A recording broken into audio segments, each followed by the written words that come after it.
क्या पैसा इंपॉर्टेंट है? बहुत इंपॉर्टेंट है। धन की तो महत्ता महाभारत में, वेदों में भर भर के है।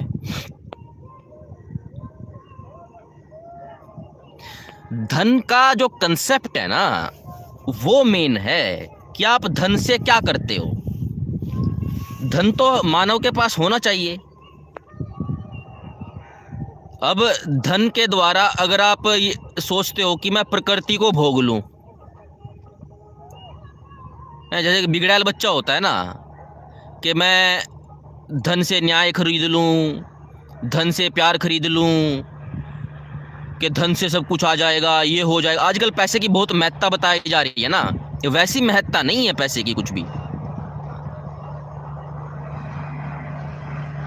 धन से अगर आपके अंदर ये लालसा उत्पन्न होती है कि प्रकृति को फाड़ दूं, अपने घर को बड़ा बना लूं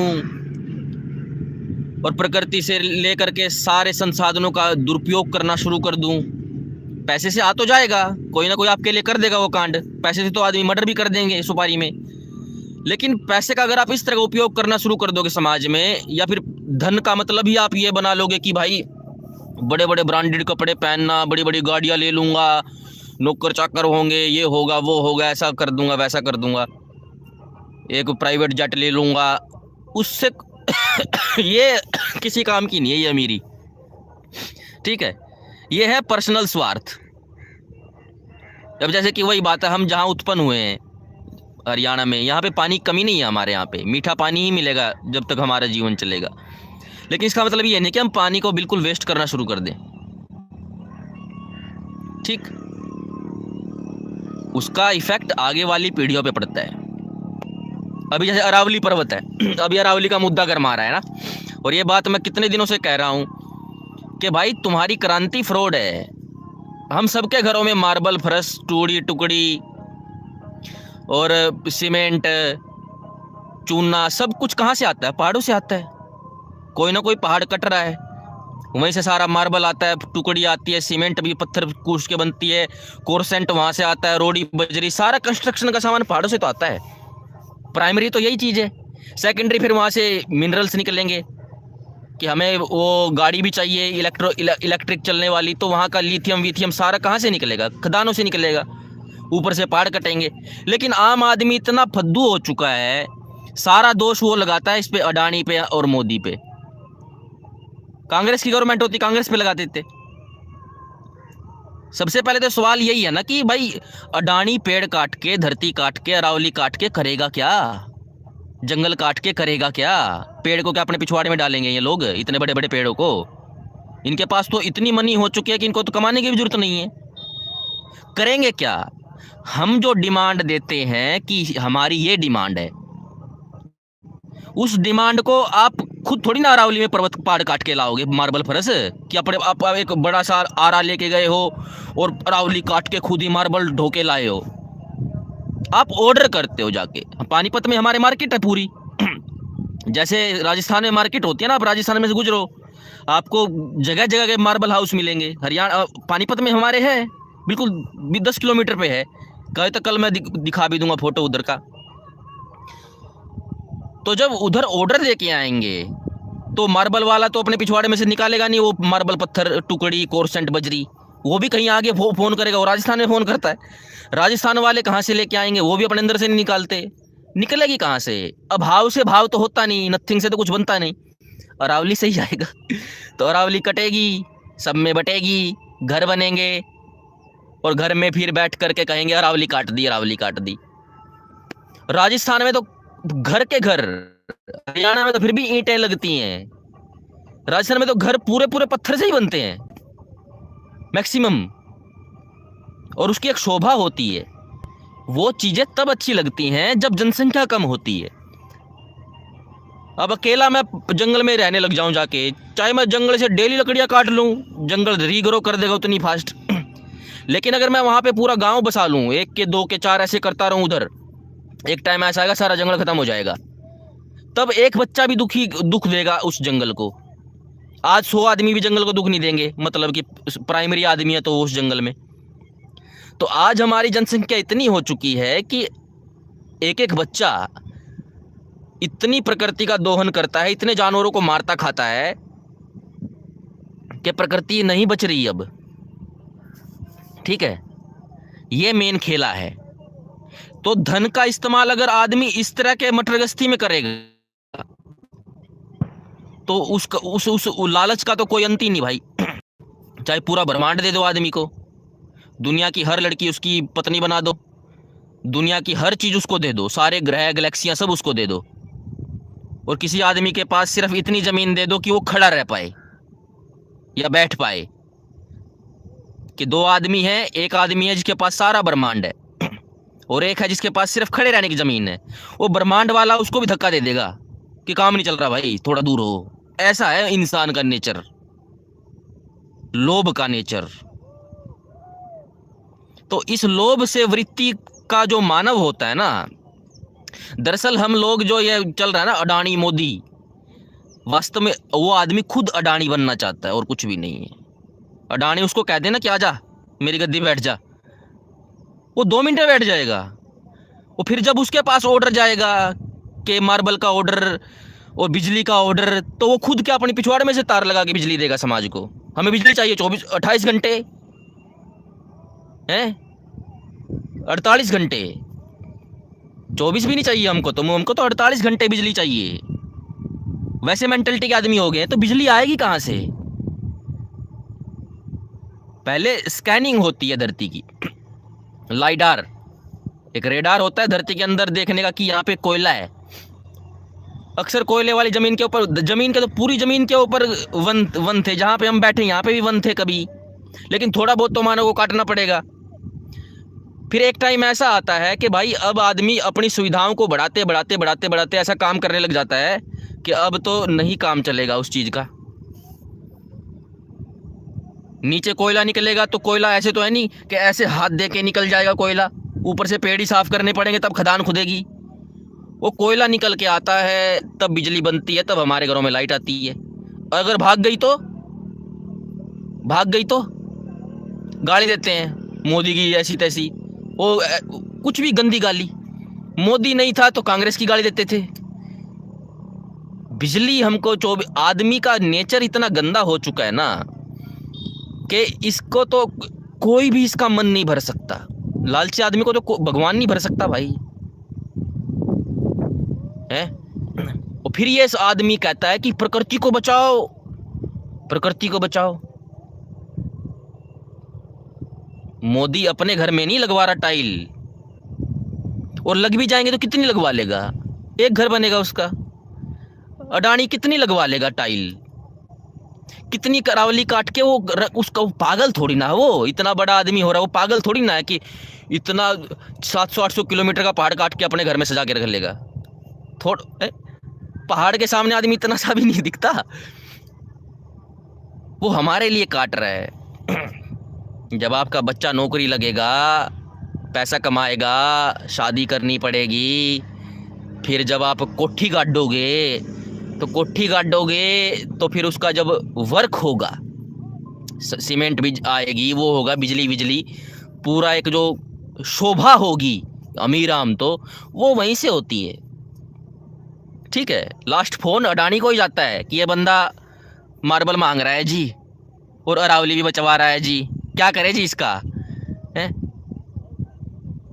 अगर पर्वत बोलता ना तो जितने अरावली बचाने भाग रहे हैं इनके पिछवाड़े में मार्बल डाल देता पर्वत की, बैंड के दिनों तुम काट रहे हो मुझे साड़ो। अडानी के पास मशीनें हैं, एक्सकवेटर है, जेसीबी है बड़ी बड़ी, बस वो मेरे पास नहीं है। अगर मेरा हाथ ऐसा हो जाए कि एक झटके में पेड़ काट दे तो मैं फिर, या फिर ऐसे हो जाए कि बेड बन जा, ऐसे चुटकी में बेड बना दूं मैं, तो फिर मुझे अडानी की भी जरूरत नहीं पड़ेगी। वो मैं अपने आप लकड़ी वकड़ियाँ इंतजाम भी नहीं करना, ऐसे करके बना लूँगा। लेकिन अभाव से भाव तो होता नहीं, नथिंग से तो कुछ बनता नहीं। कोई पेड़ हवा में उड़ के आएगा मेरे सामने, अपने आप चिर जाएगा, अपने आप फट्टे लग जाएंगे, बन जाएगा।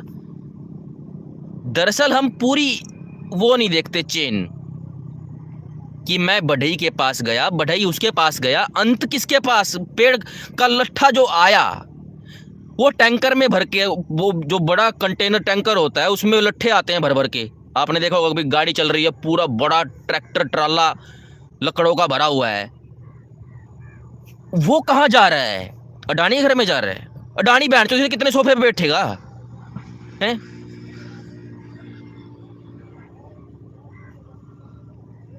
सारी नीयत हमारी खराब है। दरअसल सबसे ऊंची मानवीय जो अवधारणा है वो वही है, या तो कम जनता करो या फिर मिट्टी के घरों में रहो। जो अफ्रीका के ट्राइबल हैं उनके पास ऊंचा वैदिक ज्ञान हो तो उससे बड़ा सुख कहीं नहीं है, प्रकृति से ज़्यादा आनंद में कुछ भी नहीं है। लेकिन आदमी को तो कंक्रीट में रहना पसंद है। अब समझ में आ रहा है कि हमारे ऋषि मुनियों ने क्यों टेक्नोलॉजी नहीं बनाई थी हैं? जब तुम्हारे माँओं के दूध में, तुम्हारे क्या मेरे के किसी के में भी जो हमारी स्त्रियां उनके दूध में यूरेनियम पाया गया, दिल्ली में यूरेनियम, तो बच्चा क्या अब है हल्क बनेगा क्या यूरेनियम का दूध पी के? बचा लो रे है? दिल्ली की हवा सूंघ रहे हैं, पानी गंदा पी रहे हैं, और थोड़े दिनों में पूरा देश का ये QI दिल्ली से भी ऊपर हो जाएगा। थोड़ी सारा देश ऐसा ही होने वाला है? और अभी तो 20 साल भी नहीं हुए ढंग से टेक्नोलॉजी को विकसित हुए। मैंने बचपन में देखा है कि गांव में कार नहीं होती थी, हरियाणा में भी ढंग से मारुति 800 चलती थी किसी किसी की, फोन भी नहीं थे। विद इन 30 साल अब गांव में कोई शायद ही कोई घर बचा जिसमें गाड़ी नहीं है।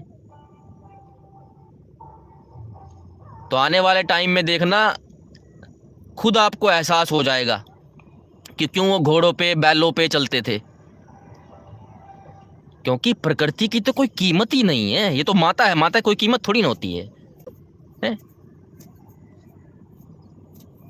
माता को भोगा ना माता को सवारा जाता, ये दो बात याद रखना।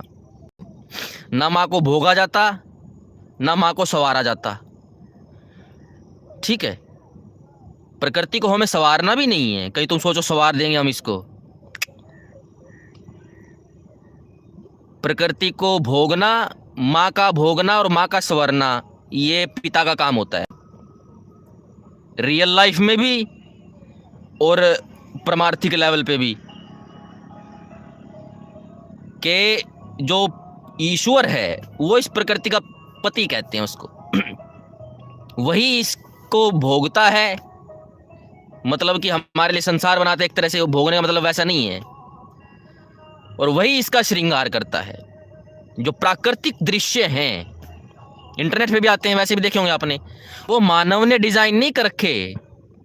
वो जो जंगल मानव बनाता है ना कि ये जंगल काट के हम दूसरे जंगल लगा देंगे, ऐसे तो लल्लू पेड़ लगाता है, ना उनके फल ना फूल ना कुछ नहीं आता उन पे, कुछ भी नहीं आएगा उस पे। और ऐसा गंदा सा जंगल बनाता है क्योंकि आदमी उसको डिजाइन करता है कि मैं डिजाइन करूंगा इस जंगल को। कुछ भी नहीं कर पाओगे, लल्लू लाल बन जाओगे।